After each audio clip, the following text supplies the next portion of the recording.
Chapter 8. Mapother House. The next day came and started normally. I ate some cereal for breakfast, looked out the window and cried at nothing.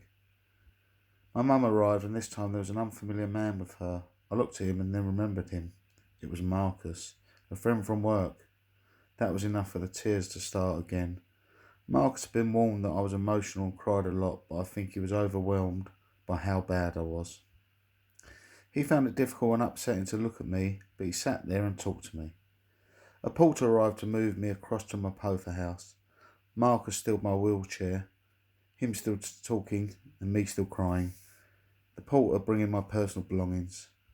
I remember Marcus and some of our history together, but couldn't stop crying long enough to tell him that.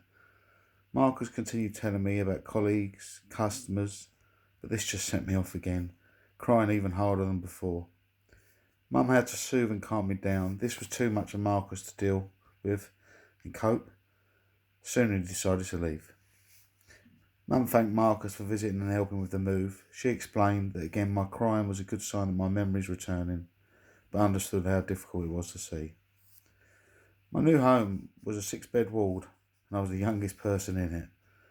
Mapother House usually handled rehabilitation for older patients who'd suffered strokes, not young bikers who'd come off worse against lorries. The bed to my left contained an older man called Lloyd. He made a movement that signalled a greeting. I didn't know what to do, so I looked at Mum. "Say hello, Kevin. This is Lloyd." She had seen his name on the small board by his bed. "Hello," I obediently said. I didn't really know what else to do. At that point, my dad arrived. He'd been taking Nan to the optician.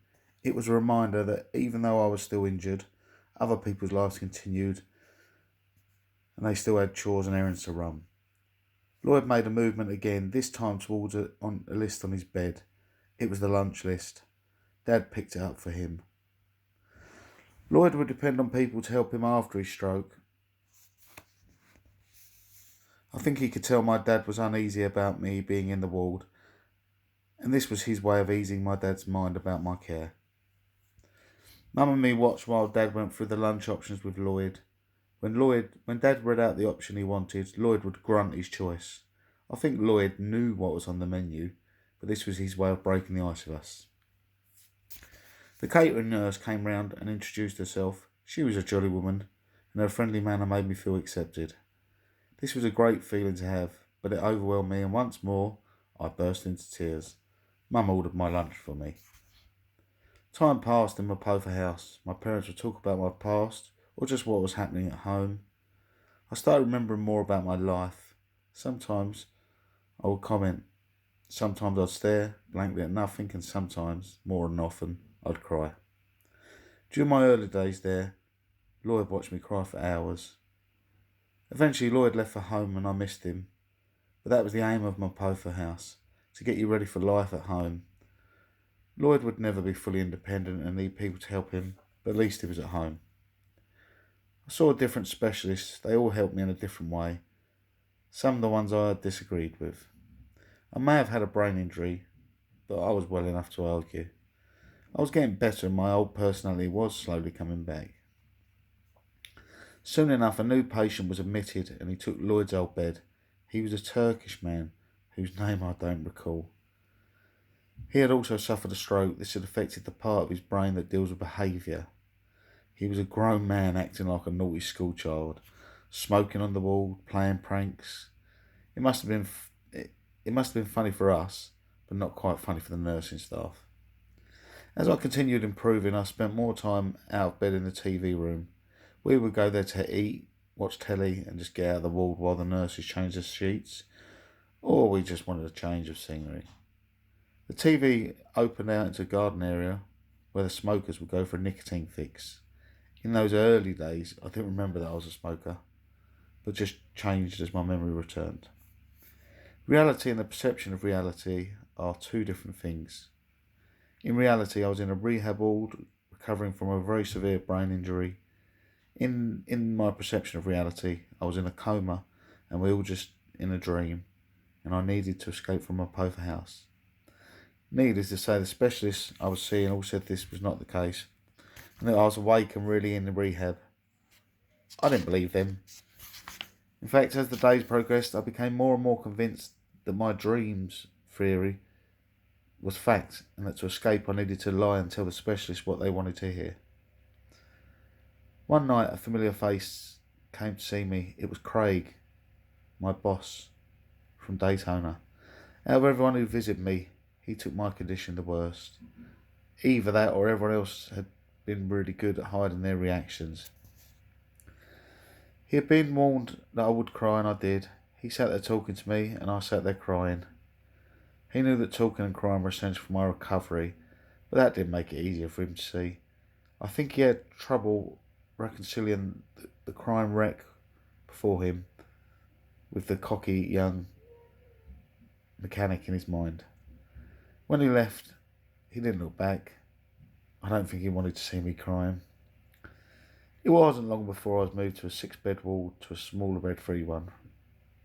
There were 2 other occupants, a sleeping man, whose name I forget, and another man recovering from a stroke.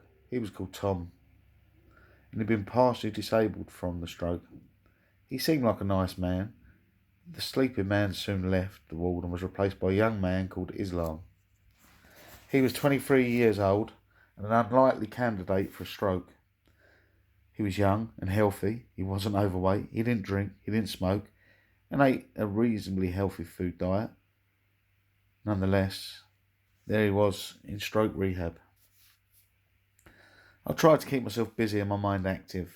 I read the magazines that were left lying around the wall and TV room, and I even tried reading a book from the library, but started drifting off mid-page, mind you. I was like that with books before the accident. Another thing I liked doing was being Tom's legs. He'd lost his mobility with his stroke and was getting used to manoeuvring his new wheelchair around, but he wasn't really up to getting out of bed for very long. So I'd run around getting cups of tea. I'm still not sure if Ty actually wanted as much tea as I brought him, but he could see that I actually enjoyed being useful and helping. Every night my parents would visit, and Dad would always leave the newspaper with me. Reading it at night helped me fall asleep. Over time, my cigarette habit came back, and I would occasionally pop out for a cheeky smoke. One night, my mum could not visit me as she had some essential chores to do. It was good to think that I was well enough for her to be getting on with the things she needed to do. I telephoned my dad and asked him to bring me one of my favourite meals, a large doner kebab with extra chilli sauce. This was another thing that I loved before the accident, another sign that I was becoming me again.